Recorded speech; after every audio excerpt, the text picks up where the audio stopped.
Scripted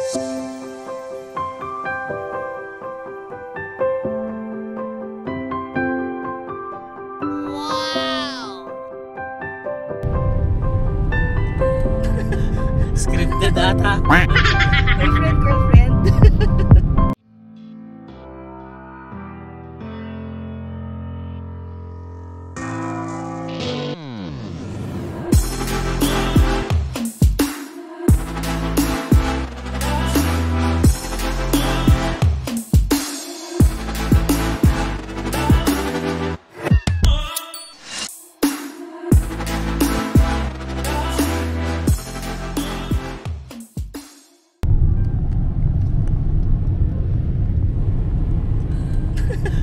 Scripted ata. Boyfriend, girlfriend. Dahil malambing naman talaga ako. Wow. Ako naman talaga yung laging sweet. Distracted driving. Ayan. Hey guys, welcome to the vlog. Ayan, so meron tayong pag-uusapan ngayon. Habang on the way tayo dun sa sa Lake Louise, meron kasing nagko-comment na kamusta daw ba yung buhay namin dito sa Canada, lalo na itong mga dumaang itong matinding winter. Ayan. So actually guys, nung una pa lang kami, nung nasa Pilipinas pa lang kami, sabi namin Calgary, malamig, sobrang lamig, no? Parang iba dun sa ibang lugar na talagang pag sinabi mong British Columbia, Toronto malamig din eh. British Columbia mas magandang weather. Kasi lagi ko nakausap si Eric, sabi niya ayaw niya nga daw sa Alberta. Magko-comment pa nga na kunwari, saan kayo pupunta? Calgary. Bakit doon? Sabi niya malamig. Sobrang lamig doon. So kami naman ni Emma, parang medyo kinakabahan kasi nga umaabot daw nga ng minus 32, minus 45, mga ganyan, no? Siyempre nung nasa Pilipinas pa lang kami, medyo nag-aalala kami, especially kay Emma kasi guys, si Emma kasi hindi yan hindi yan sanay sa lamig. Nung nasa Pilipinas pa lang kami, aircon namin number 1 lang, lamig na lamig na. Hindi baby, aircon, electric fan? Number 20? Ito naman. Number 20? Yung thermostat. Oo, ito naman. Wala namang number 1 sa... Hindi, yung fan kasi, number 1 lang yung fan. So, lamig na lamig na siya. So, yun yung isa sa mga inaalala niya na baka hindi ko kayanin. So, syempre nga, dahil nga sa mga nakapanood din namin sa vlog, mga ibang mga nag-vlog, malamig talaga dito sa Alberta. Pero nung nandito na kami, parang, malamig. Malamig ko sa malamig. Pero, kaya naman din pala, no? Yung lamig na yon, 1 or 2 weeks lang, guys. Hindi ka naman din laging magbababad sa daan para yun lang yung maging reason para ayawan mo yung Calgary. So feel ko okay dito. Yeah, pero hindi namin siya pinopromote yung Alberta, Calgary. Sinasabi lang namin yung experience namin na okay naman pala. Kala namin dati, baka hindi kaya. Natatakot rin kami syempre. Pero kaya naman pala. Basta tama yung suot, may mga layer kang ready. So mas maganda, so mas sobra ang layer mo kaysa kulang. Tsaka ito lang din guys hindi ka naman lalabas sa bahay nang naka-sando ka lang, di ba? Yeah. Alam mo na nga malamig, alam nga namang magmanipis ka ng damit. So nasa tao na rin yan Nasa yun na rin yan kung paano mo isusuot yung mga damit para makasurvive ka sa ganung lamig. Di ba? Kaya naman. Kaya sa mga nagbabalak dyan guys, no? Huwag niyong katakutan. Huwag niyong katakutan yung Calgary, Alberta. Hindi namin sa pinopromote. Pero sinasabi namin kaya naman. Kaya. Nag-ice cream ka pa nga Kasi syempre sa bahay naman may heater. Yeah. Although, ito yun kahit kunwari may heater sa bahay, i-ensure nyo na nasa inyo yung control for the thermostat. Lalo na kung kunwari may upper and lower part yung bahay. Kasi may mga kakilala kami. Yun. Diba na nasa baba, hindi nila control yung thermostat. Grabe ang lamig. Mahirap yung gano'n. Ang lamig, grabe.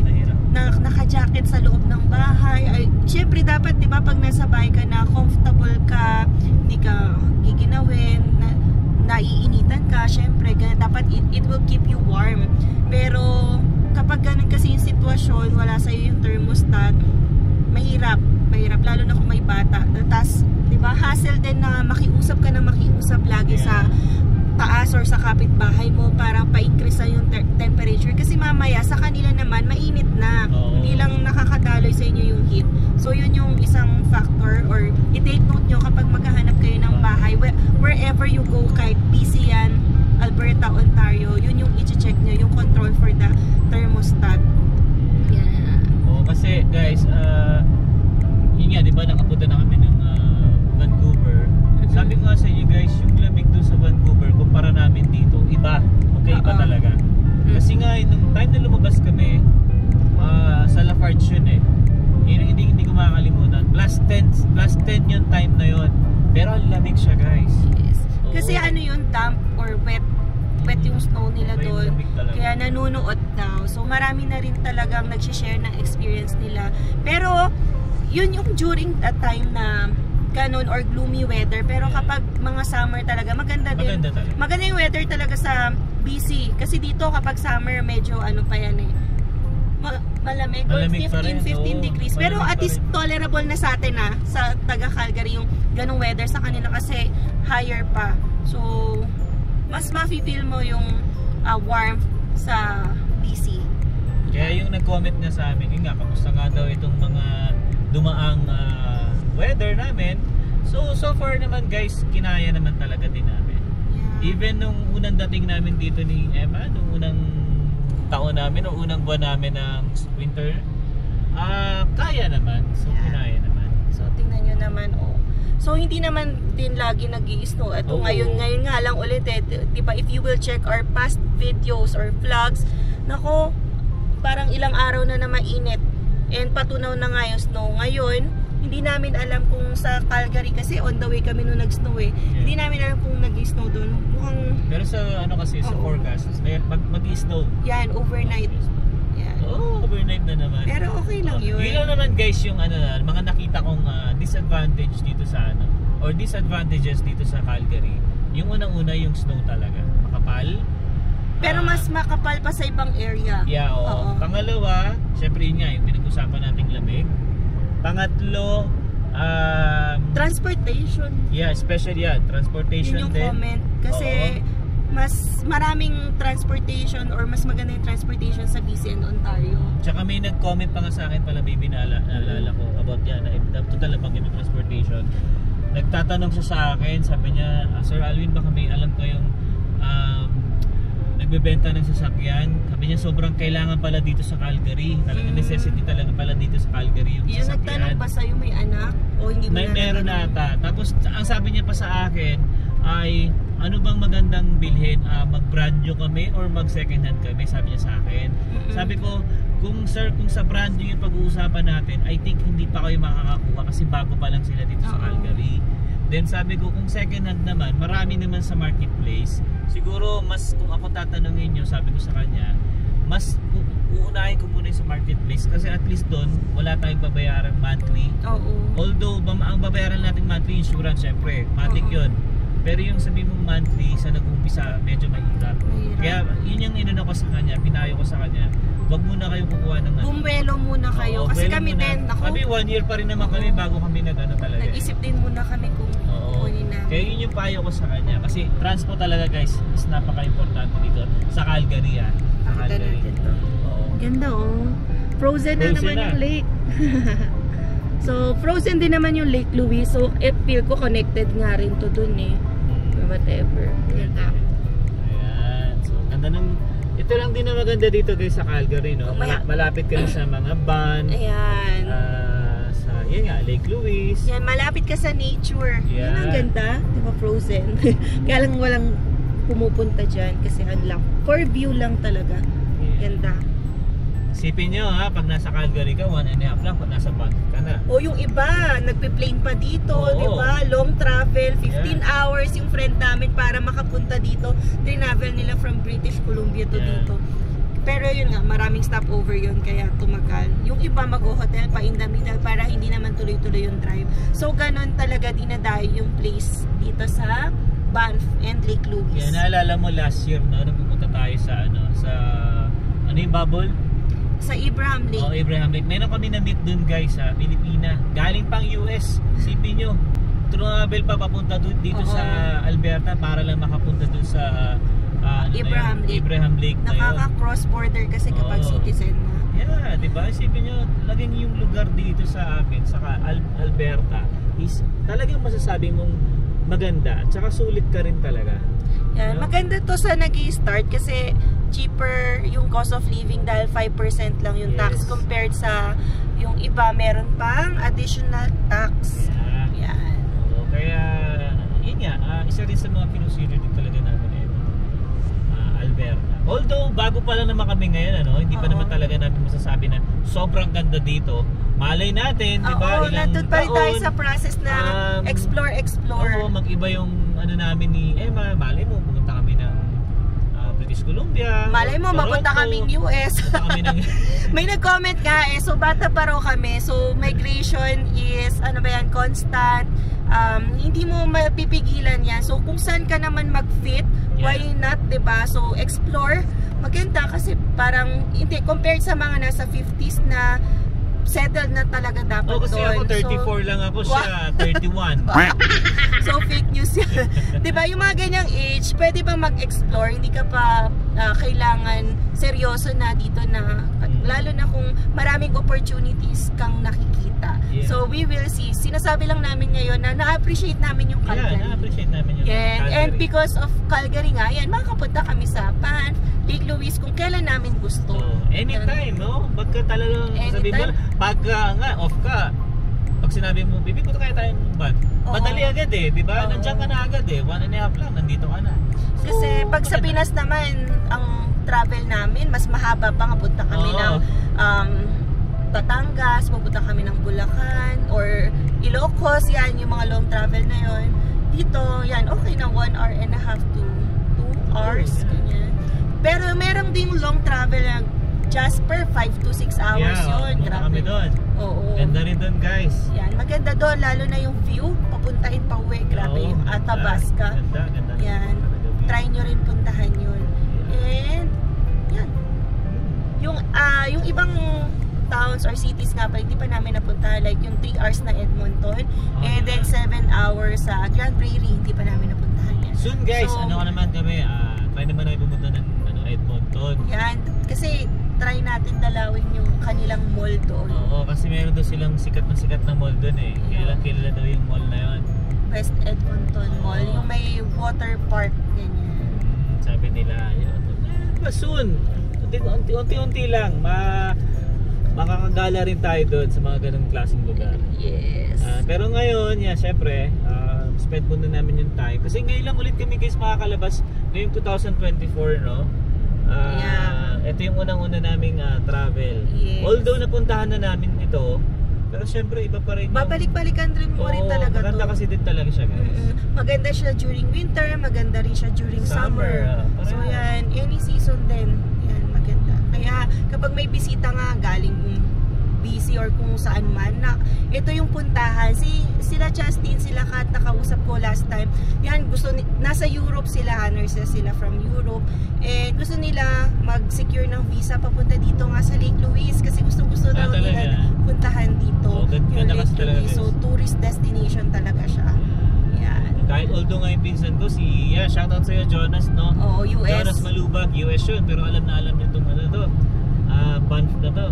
Banff and Lake Louise. Kaya nagpaplano rin yung mga pinsan ko guys, I think 2025 pupunta sila dito sa Canada. So nagpaplano sila yung mga taga Europe, US, Australia, balak nila pumunta rito. Yun nga, gusto nila makita yung mga lugar dito malapit sa amin. Yes. Kasi kilala talaga itong mga to. Mag-enjoy yan. Maganda yan, summer. Lalo na kung may bitbit na bata para hindi ka hassle magbitbit na maraming damit. Maraming jacket, yan. So mas maganda summer kasi pero ngayon baby, di ba? Ayos din naman yung weather ngayon.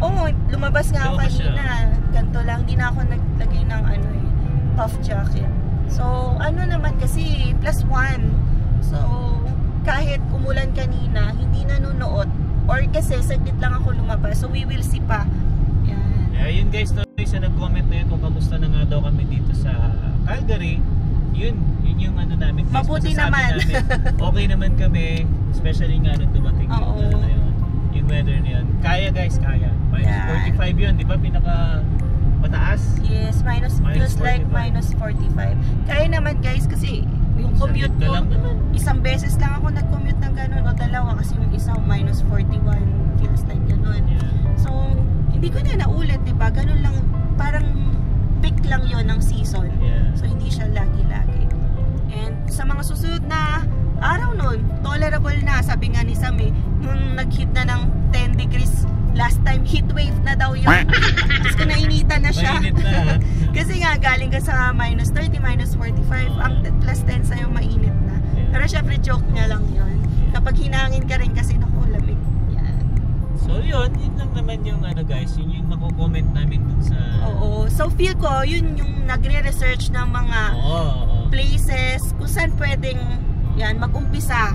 So dito sa amin, okay naman. We are happy. And cheaper cost of living compared sa other provinces. Although syempre high cost of living all over Canada. And yan, sa ibang provinces, we can speak of it. Wala kaming masabi dahil hindi naman kami nakapunta doon or hindi kami namuhay. Yun nga, maganda yan, nanonood kayo ng vlogs. Ito, at least maging helpful sa iba na gustong malaman kamusta pa dito sa Calgary. Kaya maganda rin talaga guys, yun nga, kung nagpaplano kayo, more research talaga guys, hindi lang naman Calgary yung maganda eh. Marami pa yan guys, pwedeng Saskatchewan, Winnipeg, marami pa yan guys, marami pa. Yung mga New Brunswick yan, syempre yung mga Nova Scotia, Quebec.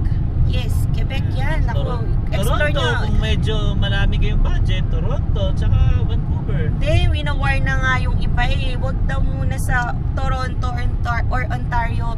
Super populated na doon, lalo na kung international student ka. High ang competition, yung mga ibang vloggers or nakilala natin na yan from Toronto, nag-umpisa, they are exploring na the other provinces. Parang yung nakilala nga din namin guys, yun si Sandro. Shoutout sa'yo Sandro. Oo. Galing Toronto yun guys, no? Tapos sabi nga nila, medyo mataas nga daw yung competition doon. Kaya lumipat sila dito. After ng school niya, na makagraduate siya, lumipat siya dito sa Calgary. Yun, shoutout ulit sa'yo Sandro. Yan, tsaka ano pa baby, si Peds, yan, katrabaho, galing ni Toronto yun guys ha. Nurse na yung asawa nun.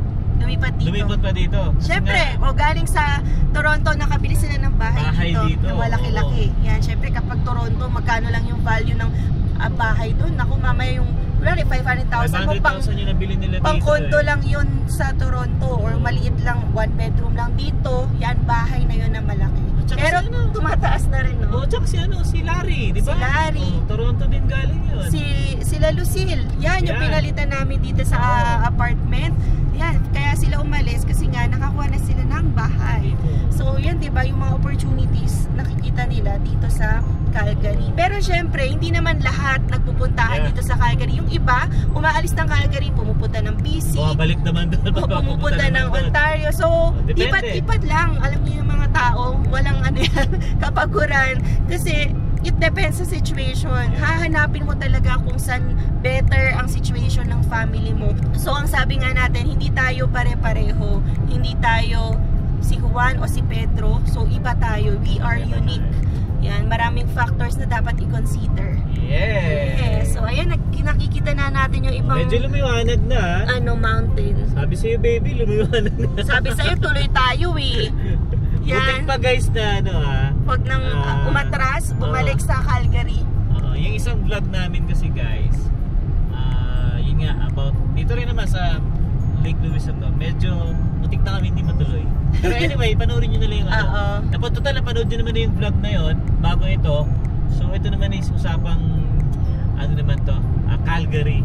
Kasi nga may nag-comment din sa akin, kasi tsaka nagtanong kung kamusta na nga daw. Yeah. So sa mga nanonood dito, if nasa different province kayo or kahit nasa Calgary kayo, you can also share your experience kasi marami nagre-research. Tapos you can also comment your place, kamusta pa sa place nyo, high cost of living ba, o pwede nyo sabihin, try nyo dito sa PEI kasi cheaper cost of living, yung iba sa Saskatchewan kasi madali namang ma-PR dito. Yun yung mga at least, diba, magkaroon ng idea yung mga viewers natin. Yan, kung saan ba maganda yan mag-umpisa dito sa Canada. Yes! Okay, so yun guys, malapit na kami sa Lake aming Louise. destinasyon. So Lake dito na Louise. namin tatapusin tong vlog namin, and I hope na nag-enjoy kayo sa kwentuhan namin ngayon. Yan. Okay, so hanggang dito na lang. See you on the next one. Peace!